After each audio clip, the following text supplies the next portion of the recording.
So hello guys, welcome back to my channel, and for today's video, ipapakilala ko lang sa inyo yung HMO na pinakamura at pinaka-affordable sa lahat. So actually, ito yung HMO na nakita ko, napaka-affordable, at ito din yung HMO na ginagamit ko ngayon dahil madalas akong nagpapa-check up and magpapa-lab test. So ito nga pala yung Quick Care. So hayaan nyo siyang ipakilala ko siya sa inyo para magkaroon kayo ng idea at the same time makapag-registered po kayo. So ayan guys, si Quick Care nga pala meron siyang tinatawag na Health Starter Plan. So subscription for maximum benefit limit of 50,000 for only 995 per month lang po. Yes, tama po yung narinig nyo, no?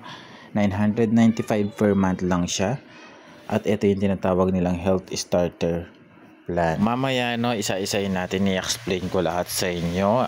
For the meantime, dito muna kayo mag-focus para naman magkaroon kayo ng idea dito sa mga pinagsasabi ko dito. So yan guys, yung 995 na yan, ibig sabihin 50,000 yan for confinement, emergency, kung gusto mo magpa-check up, unlimited check up, and then kung gusto mo magpa-laboratories, pwede rin. Kasi alam nyo, ako nung ginamit ko yan sa laboratories, siguro nasa 20,000 yung laboratories ko, no? So ayun, napakaganda niya kasi ang pinakamaganda pa dito guys, meron siyang application, yung HeyPhil, yung partner ni PhilCare. So doon kayo mag-generate ng LOA. So yung LOA na yon, yun yung ipasasabit nyo na lang sa hospital. So hindi nyo na kailangan magpa-approve, magantay ng pinakamatagal. So tatatakan lang nila yon and then approve na yon. Next, meron naman tayong Quick Care Health Standard Subscription Plan na 1,250 of maximum benefit limit of 100,000. Take note guys, no, yung mga sinasabi kong limit na to, yung 1,000, 50,000, yan ay per illness yan. Nung nagpa-check up ako, akala ko mauubos na yung 50,000 ko kasi lagi ako nagpapa-check up, lagi ako nagpapa-laboratories. Tapos nung kinonfirm ko siya sa Quick Care dun sa sa HMO, sa mismong PhilCare, ang sabi nila hindi daw ganun yon dahil per illness pala siya. So ibig sabihin, hanggat hindi mo siya nagagamit doon sa confinement na yon, 50,000 pa rin siya. Hanggat hindi mo nagagamit yung laboratories, for laboratories, 50,000 pa rin siya. So ganun siya, ganun pala yung process niya. So next we have Health Max Quick Care, 1,495 per month naman siya. So kung gusto niyo mas mataas na plan, yon yung 150,000 yung limit niya. So, yung Quick Care Health subscription plan is monthly billing, no lock-in period po siya. So, ibig sabihin po noon, anytime pwede nyo siyang i-cancel kapag wala na kayong pambayad or nagkaroon kayo ng financial problem. So, hindi kayo magkakaroon ng record, wala kayong magiging problema, ika-cancel na lang nila yung subscription ninyo dun sa plan. So, ibig sabihin, hindi nyo na siya magagamit. So, affordable plan siya, no? For as low as 995 pesos. So, kumuha ko na sa akin and then kumuha ko dun para sa wife ko. Kasi lagi kaming nagpapa-check up every month, every 3 months. So, nagpapa-check up kami. So, sulit na sulit siya talaga sa amin, guys. Kaya kung ako sa inyo, dun sa mga, especially dun sa mga may pre-existing condition.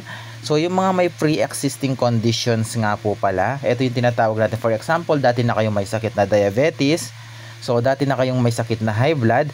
So, after 3 months po, dun nyo siya pwedeng magamit.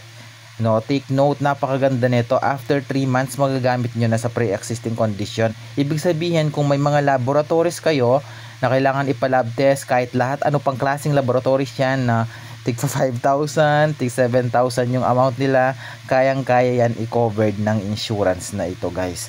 Yes, napatunayan ko na siya kasi sobrang sulit nga sa akin eh. Tapos dumating din yung time na nag-exceed na ako, sumobra na ako sa paggamit. So siguro nakita nila dun sa system nila na lagi ko siyang ginagamit. So dumagdag lang siya ng konti dun sa nagiging monthly ko. Pero kapag daw continuous ko siyang ginagamit, possible na bumalik siya dun sa existing plan niya. So ayan, dito naman sa program and benefits natin. So kung makikita ninyo, meron tayong tinatawag na regular private. Yan, regular private room and board. So napakaganda niya kasi yung 995 mo na 50,000, meron na siyang kasamang room and board regular private, o di ba?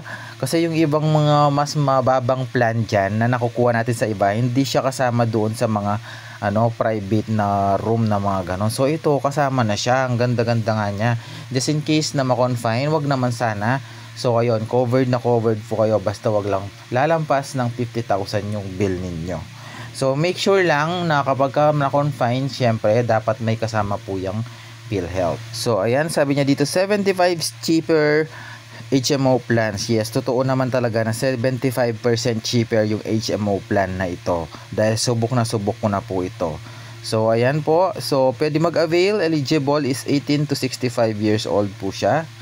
So ayan, pwede nyo po siyang i-register. Mayroon po kayong makikitang registration link, or mayroon po kayong link na fill upan, nasa description link ko po dyan sa ibaba or sa comment section natin. So ayan naman is 150 inpatient for 1495, membership 18 to 65, same lang. And then don't forget to input my referral code po, GLUZONG, no? Para just in case mas mabilis po kayong ma-approve. So ano yung mga requirements po natin dito? Kung nagtatrabaho po kayo, valid ID lang or proof of income po, no? And then fill up lang kayo kung ano yung kailangan nila doon. And then kung business kayo, makikita nyo po yung mga requirements po natin dyan sa link na yan once na nag-fill up na po kayo. So ito naman is 2,995, mas mataas yung 1 million na siya. So yun lang guys, no, and hopefully na makapag-avail kayo nito, kasi madalang lang yung ganitong mga HMO plan, no. Kasi kung titignan natin bakit nga siya mura, kasi ang ginagawa ng company na to, si Quick Care, siya yung nagre-recruit or nag-i-invite siya ng mga gustong maging magpa-insured sa kanila. So ibig sabihin yung kaya, yung affordable. So ibig sabihin kahit individual ka, kahit hindi ka malaking company, so pwede ka mag-avail nito. And also, no, sa mga company na gustong mag-avail ng group, meron din siya. So pwede nyo po siyang i-register dyan. So kung nagustuhan nyo po yung video na to, don't forget to like, follow, and share for more information. Thank you guys and bye-bye.